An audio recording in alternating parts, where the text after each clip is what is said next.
Bonsoir et merci de nous rejoindre dans votre émission L'échiquier international. Dans ce premier numéro de l'année, nous vous emmenons en Chine.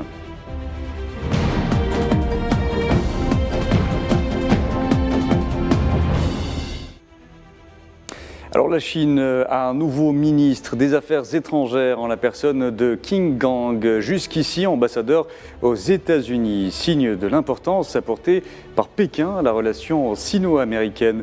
Alors quelle lecture faut-il en faire? Cela est-il synonyme de rapprochement avec Washington?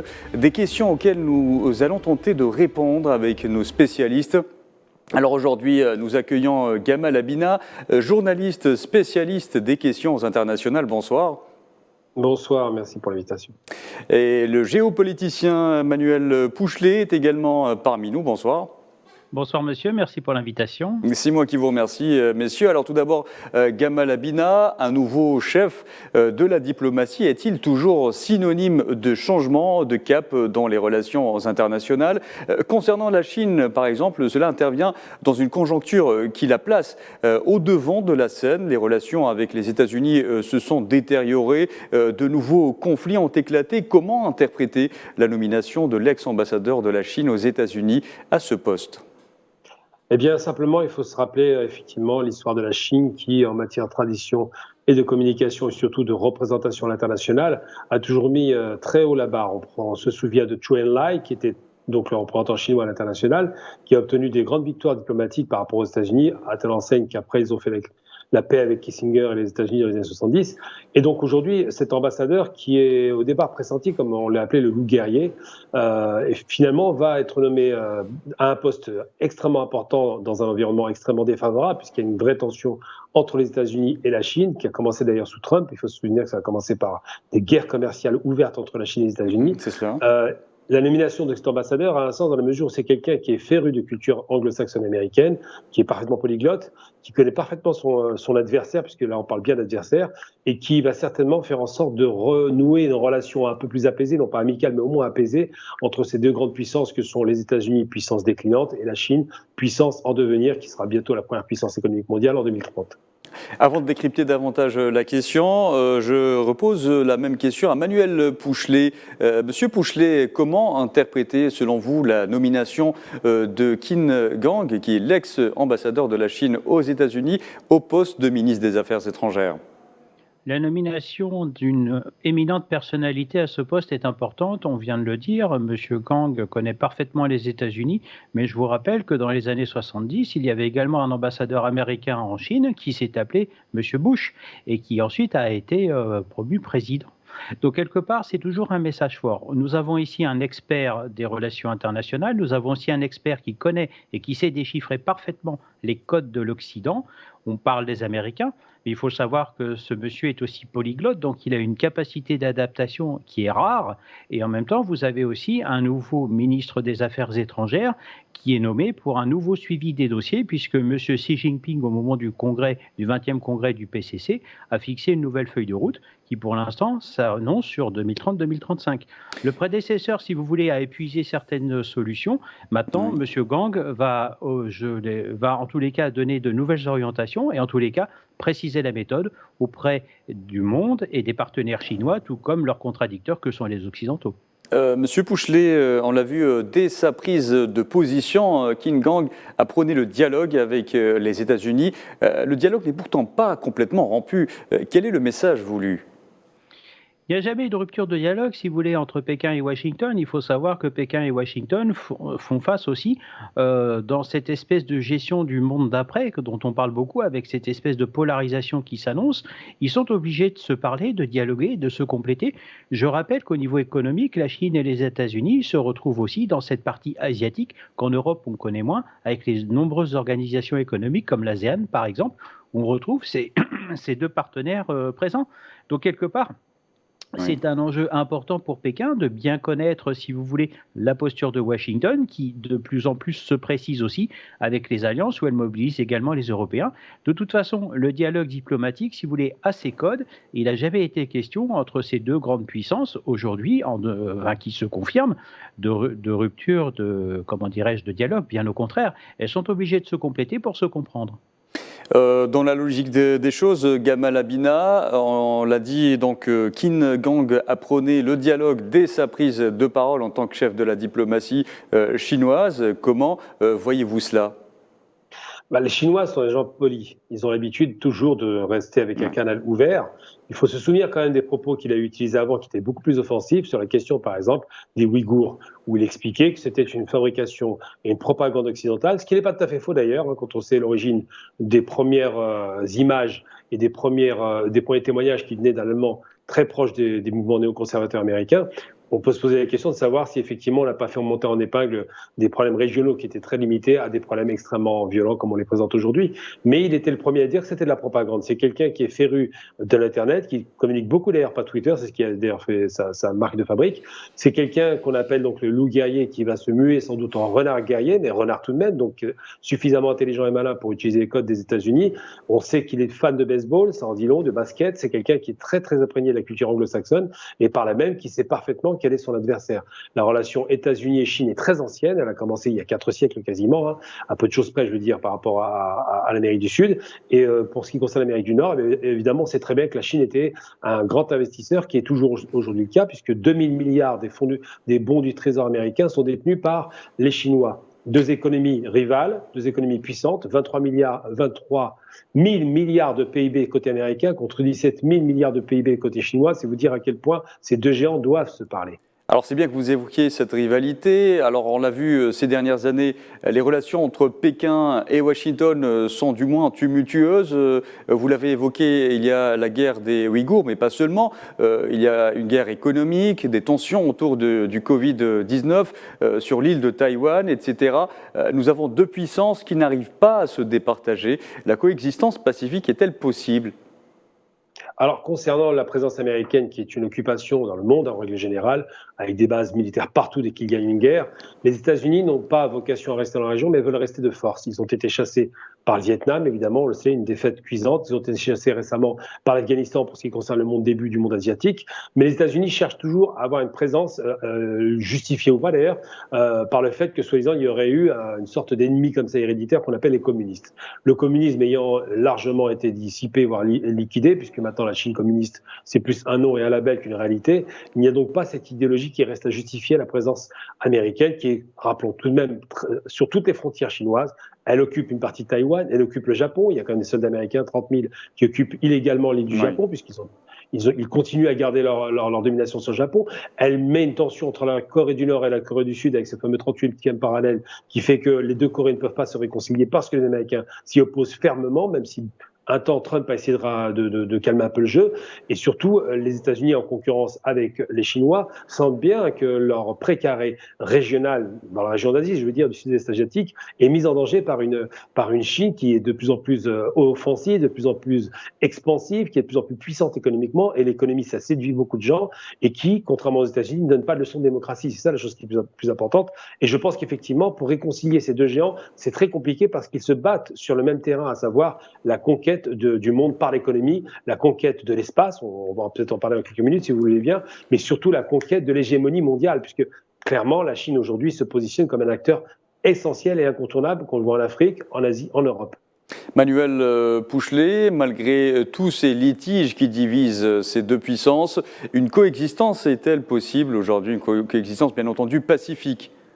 Oui, une coexistence pacifique est possible, puisque je rappelle que la Chine et les États-Unis ont les mêmes ennemis. On est face à des menaces polymorphes, on vient de parler de guerre économique, certes. Cependant, je rappelle que sur certains dossiers, Chine et Américains sont obligés de se concerter. Je parle du dossier iranien, je parle également éventuellement de la sécurité à assurer par rapport à l'itinéraire des nouvelles routes de la soie, où Pékin, si vous voulez, s'est engagé, mais patine. Pourquoi ? Parce qu'il y a toujours un problème sécuritaire. Nous avons vu récemment l'implication de la Chine maintenant au Moyen-Orient, alors que l'on annonce depuis des années le départ des Américains, et ainsi de suite. Donc, si vous voulez, il y a une complémentarité qui va devoir se créer, un équilibre qui va devoir se faire, un petit peu comme ça s'est fait un peu au moment de la fin, si vous voulez, de la chute de l'URSS, mais les deux puissances doivent se compléter, doivent dialoguer. On ne peut pas assister impuissant à des querelles dans la mesure où l'économie mondiale est tellement impliquée et imbriquée, puisqu'on parle de mondialisation, qu'on ne pourrait pas, aujourd'hui, je ne pense pas que les cultures et les peuples ne pourraient se satisfaire d'une nouvelle crise. Une mondialisation, mais pas à sens unique. On est bien d'accord. La mondialisation ne pourra fonctionner que quand il y a une bilatéralité des échanges. Et je pense que Pékin et Washington avancent de manière prudente, même si de toute façon elles ne sont pas forcément d'accord. Et avec le dernier congrès du PCC chinois, présidé par M. Xi Jinping, il a précisé la méthode. Et je pense qu'il parle clair par rapport à Washington qui tergiverse avec le doute, si vous voulez, sur le renouvellement de mandat de M. Biden. Emmanuel Pouchelet, avec la Russie, son allié stratégique, et même avec ses autres amis des BRICS, la Chine prône aujourd'hui un monde multipolaire auquel beaucoup de pays veulent bien adhérer, un ordre économique qui ne serait pas régi par une seule puissance, qui au final dicte tout. Est-ce là le principal point d'achoppement avec les États-Unis ? Oui et non, puisque les États-Unis font de la même chose de leur côté, dans leur précaré, que ce soit avec l'OTAN, que ce soit avec l'Union européenne, ainsi de suite. Je vous ferai remarquer qu'avec la crise en Ukraine, ce sont les Américains qui dictent aux Européens ce qu'ils doivent faire et la marche à suivre. Donc quelque part... Mais pas aux Chinois. Et pas aux Chinois. Maintenant, je pense que la Chine, et c'est peut-être là qu'on risquerait d'aboutir peut-être à une nouveauté. Je rappelle que le conflit en Ukraine, pour l'instant, n'est pas en voie d'arrêt et ni de solution. Moi, j'ai le souvenir, pour avoir été engagé dans les Balkans, que c'est les Américains avec les accords de Dayton qui ont sifflé la fin de la partie. Est-ce que ce ne serait pas Pékin qui risquerait peut-être de demander à Moscou et à Kiev d'arrêter cette guerre qui nuit de toute façon à son économie, et elle en paye le prix fort au même titre que d'autres économies beaucoup plus faibles. On est dans une période d'après-Covid qui a laissé, si vous voulez, des traces profondes dans les économies respectives. L'organisation de la BRICS est en pleine montée en puissance, où on s'interroge beaucoup sur sa stratégie, mais de toute façon, aujourd'hui, on l'avait noté au moment du congrès de Samarcande, les grandes puissances sont aussi évaluées. Est-ce que Pékin va y arriver? Oui, mais n'oublions pas que de toute façon, il y a souvent des remises en cause et ces grandes puissances doivent se confirmer leur leadership et c'est aujourd'hui un exercice difficile. Gamal Abina, est-ce que vous rejoignez Monsieur Pouchelet par rapport à la multipolarité de cet ordre mondial voulu par de nombreux pays et auquel prône Pékin? Alors oui, évidemment, que de nombreux pays qui n'y participent pas veulent une multipolarisation du monde, ce qui est normal, puisque les États-Unis ont fait la fête pendant 30 ans en détruisant quasiment tout le Moyen-Orient et une partie de l'Afrique. Donc évidemment que c'est appelé des vœux de pas mal de pays qui montent en puissance, d'ailleurs, on parle des BRICS, mais pas seulement, parce qu'effectivement, il y a un déséquilibre des forces dans le monde. Ensuite, je ne suis pas tout à fait d'accord sur le rapport Chine-États-Unis sur la question iranienne, puisque l'Iran est très proche de la Chine aujourd'hui. Ils sont sortis de cette effervescence révolutionnaire. Maintenant, les Iraniens sont des pragmatiques, alimentent en pétrole et en gaz la Chine, parce que la Chine a besoin de pétrole et de gaz, et que les Chinois se positionnent au Moyen-Orient de façon très claire. Ils sont là, ils n'arrivent pas militairement, ils arrivent économiquement, ce qui fait une petite différence. Alors que les États-Unis arrivaient avec des bombes pour diffuser soi-disant la démocratie. Donc la question qui se pose, c'est est-ce que oui ou non, la prédominance américaine qui est sur le déclin, et cela vaut mieux d'ailleurs pour la paix dans le monde, va se maintenir en l'état ou va décliner encore. Moi je pense qu'il va y avoir un déclin qui va s'amorcer et qui va s'accélérer avec l'arrivée de concurrents sérieux et réels. Et puis surtout pour ce qui concerne la question de la guerre Ukraine-États-Unis, on peut dire quasiment, et Russie-États-Unis, puisque c'est une guerre par proxy des États-Unis, les Chinois ont choisi leur camp de façon très claire. Lorsque Biden dit vous devez choisir, Biden et son ministre des Affaires étrangères, Blinken, disent vous devez choisir le bon camp dans l'histoire, ce qu'ils appellent donc être du bon côté de l'histoire, ce qui est quand même assez particulier. On revient sur un discours binaire assez ridicule qui rappelle les années Bush où il y avait l'axe du mal et du bien. Eh bien, les Chinois ont dit simplement et de façon très claire, nous choisissons notre camp. C'est le camp des affaires, évidemment, c'est le camp de la relation avec la Russie dont on a besoin pour ces nouvelles routes de la soie, parce que ça passe aussi dans le nord par la Russie, et nous ne choisissons pas le camp atlantiste américain qui, et les Chinois ont une bonne mémoire, n'a jamais été leur ami. Rappelons-nous de Tiananmen, où ils ont mis le paquet pour déstabiliser la Chine. Rappelons-nous de la guerre de 53 en Corée, où 1 million de Chinois sont morts par des armes bactériologiques. Les Chinois ont une mémoire très longue, se souviennent aussi de l'époque de la reine d'Angleterre, lorsqu'ils ont drogué la population chinoise à une échelle abyssale, on parlait des guerres de l'opium. Eh bien, les Chinois se souviennent de cela, connaissent la fourberie des États-Unis et de l'Occident, et ne tombent pas dans le piège. Ils ne choisissent pas le camp du bien décrété par l'Amérique. Et puisque vous en parlez, Monsieur Habina, alors la Chine, on l'a vu depuis le déclenchement du conflit en Ukraine, a souvent fait les frais de ses positions, de ses prises de position en faveur de la Chine. La Chine augmenterait, ou plutôt augmentait, par exemple, ses importations de gaz russe à l'heure où les Occidentaux criaient au boycott.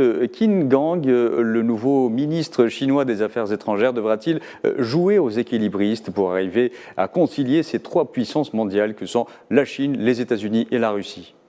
Vous savez, les Chinois sont des gens polis, comme je le disais tout à l'heure. Ils n'ont pas l'habitude d'être frontaux, ils discutent, ils proposent des solutions. En revanche, quand on leur dicte leur démarche à suivre, la position est radicale. C'est un niet total. J'ai bien niet à dessein russe, évidemment. Donc la relation sino-russe est une relation éminemment économique, commerciale, culturelle. Il faut se rappeler quand même que ce sont des peuples d'Orient et non pas d'Occident. Et se rappeler aussi surtout que 200 milliards de dollars, c'est le chiffre actuel des échanges entre la Chine et la Russie, qui profitent aux deux. Donc ils n'ont aucun intérêt à répondre aux exigences états-uniennes sur une question qui ne regarde pas les États-Unis, c'est une question slave du point de vue chinois. C'est comme ça qu'ils le pensent, d'ailleurs, comme Taïwan, c'est une question chinoise. Donc la Chine continentale n'acceptera jamais le diktat américain, en aucun cas, parce que d'abord, c'était des ennemis à l'origine qui se sont un peu rabibochés. Puis à nouveau, en 89, on a tenté de faire tomber la Chine avec la chute du communisme. Ils l'ont pas oublié. Et puis surtout, les Chinois ont une certaine fierté. Ils n'acceptent pas que des cow-boys, on peut les appeler comme ça, qui viennent un petit peu mettre le feu un peu partout dans le monde, donnent des leçons après de démocratie et de bien-pensante, on dira de bonne gouvernance, c'est un peu ça le terme dédié, à destination d'une Chine qui, pour le coup, a réussi à se développer de façon extraordinaire sans démocratie. Et selon vous, Manuel Pouchelet, quelle stratégie devra déployer Qin Gang pour arriver à concilier la politique que devra changer ou continuer la Chine dans cette logique des choses, dans ce conflit ouvert donc, entre Russes et Américains? La Chine, si vous voulez, va de toute façon préciser sa méthode. C'est un pays et une culture très ancienne, plusieurs fois millénaire, alors que la culture américaine est très récente quand vous regardez l'histoire de ces deux pays. De toute façon, ces deux pays vont devoir dialoguer, discuter, échanger. Le Pékin, si vous voulez, a bien conscience qu'aujourd'hui on est dans un monde volatile et réversible et que les alliances ne sont jamais acquises. Mais quelque part, le dialogue entre Pékin et Washington va devoir être renoué. De là à parler d'équilibrisme, non, puisque le nouveau ministre des Affaires étrangères connaît parfaitement la stratégie américaine. Quoique avec M. Biden, on assiste quand même à un petit changement dans la mesure où M. Blinken est complètement absent du paysage, où il ne se déplace quasiment plus à l'étranger, alors que son prédécesseur, M. Pompeo, dans l'administration Trump, le faisait régulièrement, si ce n'est de façon permanente. Oui. Donc, si vous voulez, l'équilibre sino-américain, si vous voulez, on va devoir le trouver, et les Chinois, de toute façon, la politique étrangère, elle est certes, le représentant est ministre des Affaires étrangères, mais en Occident, ce sont les prérogatives du président qui décide et qui dirige cette politique. Je parle ici de la France, mais je vous ferai remarquer qu'aux États-Unis et en Chine, c'est pareil. Donc, si vous voulez, ce haut représentant du gouvernement chinois auprès de l'étranger et de ses homologues, de toute façon, sera attendu. Nous sommes très impatients d'ailleurs de cette nouvelle nomination, parce qu'il y aura sûrement un changement. Très bien. Manuel Pouchelet, je voudrais aborder avec vous, avec M. Habina, un autre aspect des enjeux actuels. La Chine a mis fin le 7 décembre à sa politique draconienne dite du zéro Covid. Depuis, nous assistons à une vague de restrictions visant les Chinois. Japon, États-Unis, Australie, plusieurs pays européens soumettent aujourd'hui les voyageurs chinois à d'interminables mesures sanitaires. Un effet domino aux pures motivations sanitaires, selon vous ? Moi, je pense qu'il y a un petit peu la Chine, si vous voulez, est restée très discrète sur le nombre exact de ses, on va dire, de ses ressortissants ou de ses habitants touchés par le Covid. C'est un secret d'État. Il faut, je pense, le dire ce soir. De toute façon, cette fermeture de l'Occident aux Chinois est aussi une réponse aussi un peu à la politique qui est menée par Pékin, parce que d'après les démocraties et les chancelleries occidentales, on sait pertinemment que la Chine ment, entre guillemets, je dis bien entre guillemets, ment sur ses patients Covid.